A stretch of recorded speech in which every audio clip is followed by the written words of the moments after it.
Tuntruma hian Lusai Organics ten ayeng kan song bol dan karon tilang don ani Mizoram hian ayeng song bol na lian I ala ngai lawa chumeni wang chuan Mizoram ayeng song bol tu lian ber kan ni nangin processing kan kalpui dan kanon entir do na mitam takten tin nge ayang hin song bol ti ta kan thalo mai thaya chumeni wang chuan tin nge kan song bola tin nge ma kan lak ti te voinia hian kanon tilang don ani peti hian lo thlenga piang kha kan lo buka chuan kan buksa piang kha aman kha kan lo payment mal zel buk ani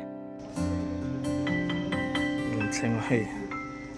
an ayang a thakop mai a lian tha hetiang suau hi kan du ani tihian ayang silrun pui kan neya kholina silna oma amai ro chu ching tu lampang hian anon ti top pangreng khop maya abal te lei kai lei loi le dum khatiang chi process tlak lo kha engemaw zata oma wangin khol mangat sildon chuan grading ti te harsa chawang chon ti hian asil na kan siama achia piang kan peya uluk emin hi avoi khat silna ania tui hi bal khop maya emin nuai hian voi ni voi thum vel an tleu lenga ti chuan an chhum don ani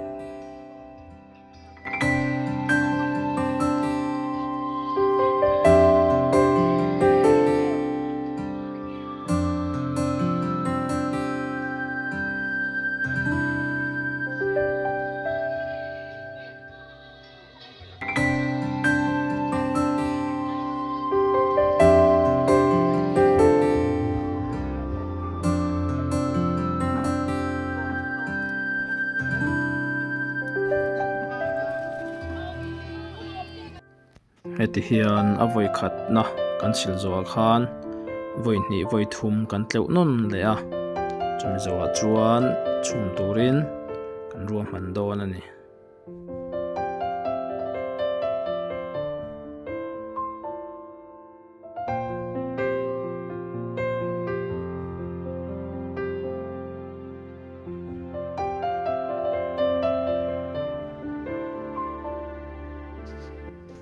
ti hian voi ni voi thum kan sil to nuwa top na turin sil lenga chuan an chhum to don ani eng hi kan sil fai sa ania e fai tha to khop mai hi kan chhum ma bak ani chuan kilai hi chhum na khol khania helai hian kan silfai sa kha an chhum don ni an chhum kan ti khan kan steam ani jok mang hian tui husa tok mang khan ayang silfai sa kha kan steam don ani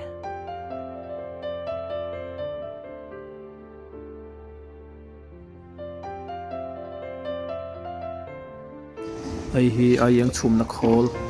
ayang chhum na tur liu liu siam ania noya mai kan chema ti khan a chunga hian tui kan da tui so hu sato ka kha heta hian non phein eta tang hian ayeng kan sil fai sa kha eta kan da kha ron steam ta ni tui hu sato khan chon mini som panga vel te kan steam huwa lo min ta mi chu kan chan don ani asa thakho maya ti palpo lo om takani ayeng chhum na tur tan liau liau a siam ani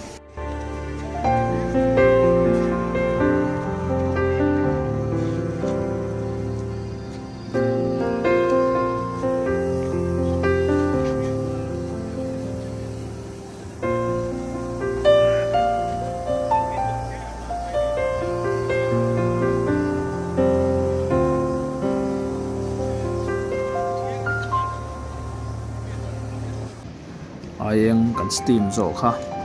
a slice na hun tura a zei lep na hun tura kan handa luta ti chuan hei sa thakop maya hemi hi a zei lep na khol slicer ah khan kan dah lu dona slice char to dona ni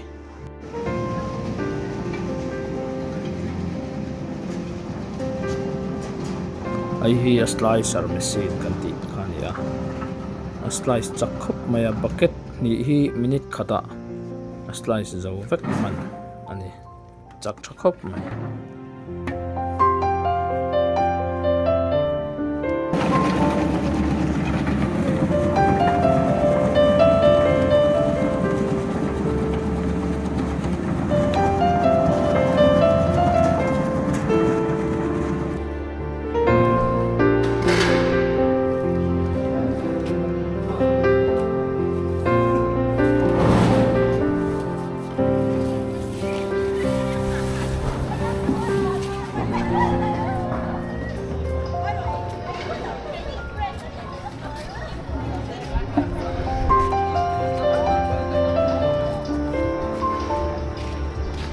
ai hi slice sa kha zai lep sa kha nia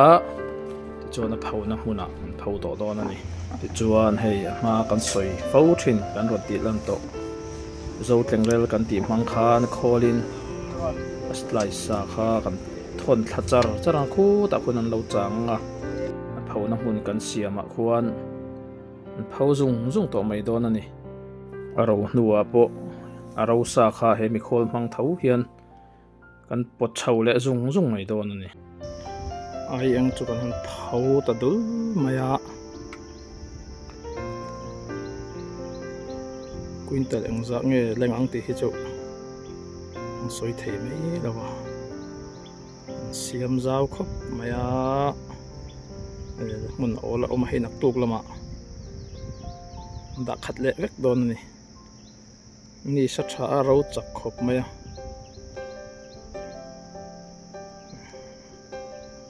mihring khu en ula a zau dan chen sa thiam mai ang hian ma pok an lo ti ran fo khani hi mawin kan rama chunga dap kan pha ti hian chuan hei shade net pha le chumi chunga chuan ai eng hi phau ta ni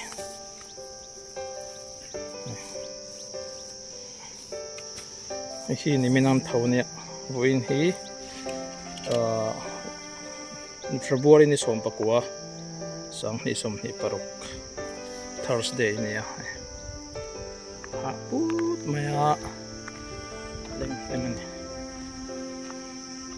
a khat veka kan da po he ti hena tu ka chuan a thol ngal vek mai ni sa tha hai rong te hi moi thiang hi mania bol hoi na ti puai lo organic ai eng fresh boxi thiang thim boxi khania hian engam boza thi ro nuwa electric dryer a finishing na turin kan ti ro le don ni mo thu sama temperature dik thapin electric dryer a anga ti chuan ti ro to ai eng hi lusai organic ina zo ai eng tia brand name kan siam ani don hai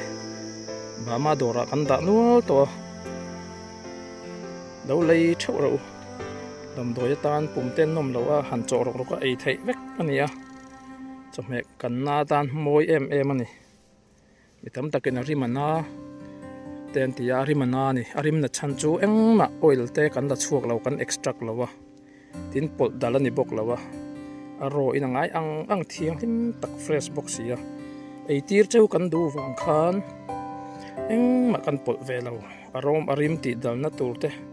a eng lut tuk ti dalna turang chi te kha kan pot ve du lo ni ma ni mi zo pui te hrai tu ni kha kan du lo chu wang chuan kha kan hriat chian lo wang hian a eng lut tuk arim an la tuk te kan ti mai thina vai ei eng oil extract to thatna om to mang lo food color ten tila khatianga pol dal to te kha kan du jok thina khatiang khani lo chuwang chuan tiang a yang hrisel thiang him a hrisel na jok kha ngai poi mo tur ni a yang hin thatna tam takan taksa kan pum tan te kan vun tan te tin BP sang te zum thum tan te po tha em mai khania chuwang chuan khatiang tan te po a kan ei reng thei lo laia san pa kan ei reng thei lo lai point chop me kan tel khan kan ei renga chuwang chuan a hri sel ani khami zo ko khangai poimo in alo rim na dewani pon tel tlem mei tur ania alo eng tak dewani pon tel tlem mei tur chuwang chuan ayang hrisel thiang thimi mi zo mi pui zong in lo ei te u kan siam dan hi pek khat cheng som ni chawnia vai e eng ang ti khan mo chumi ni wang chuan vai e eng ei to lavin zo ei eng ei kun na thok tu te thar chua hrisel thiang him box si ka kenin thiang him thei ang barin kan lo process book kha lo ei char te u zoram mi puiten chuan kun na thok tu te kan tran puya kanin tran pui ton ani vai siam reng ta in hat lawin mi zo thil siam hrisel box si thiang him box si hi kan eya kan the dar angai bokani color te him moi nia hemi chunga hian UV film ultraviolet ray laka ni jung laka veng tu tur UV film khan kan khule vek don ani mo kan tang te mai nia kan food processing hi mo ayang hrisel thiang him box si mi zo mi puiten kan ai thau theina turin hma kan la a chuwang chuan a hrisel na jok te kha longai poimo ve ula pol dal to oil extract to thatna to manglo food color ne na moi takan ron ti rengot te khalo nga sang lovin mi zo ai eng thiang him hrisel box si kha chome kan na po tel treu lovin moi to khan lo tel ula food color te po kan tel ve thei renga moi takin arim na lo turin thil dang te po kan pol thei ve renga ni amma ero chu mani mi zo puite tianga pol dal tianga han hrai kha kan du si lawa chu bang chuan ti hian aro tak main rim po original dik tak color po engma katianga adulteration lovin kan ti ni ti kha min hriat sakula zo ai eng lusai organics zo ai eng ti kha bama dora tangin tuna hian wholesale in an pe chuak chura pek khat som ni lek ani zo mi puiten lo ei char te u ei hi a powder machine kan ti a herdim na khol ani herme ka mizo hian a hrik na kan hrile don ani ei hi vibro shifter antia a hrik na khol ani berang chu powder herna kholina her dipsa kha hemi mang hian dipe memin kan hrilenga mi kan hrik chua chu pek na khola kan pek to don ani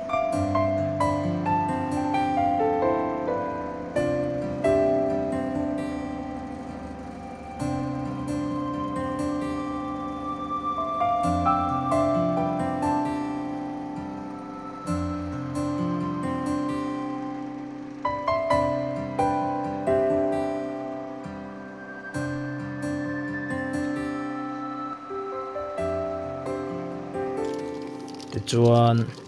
kholina her dip sa kha ti hian a pek na khola moi takin kan pekanga an zuar chuak to mai don ani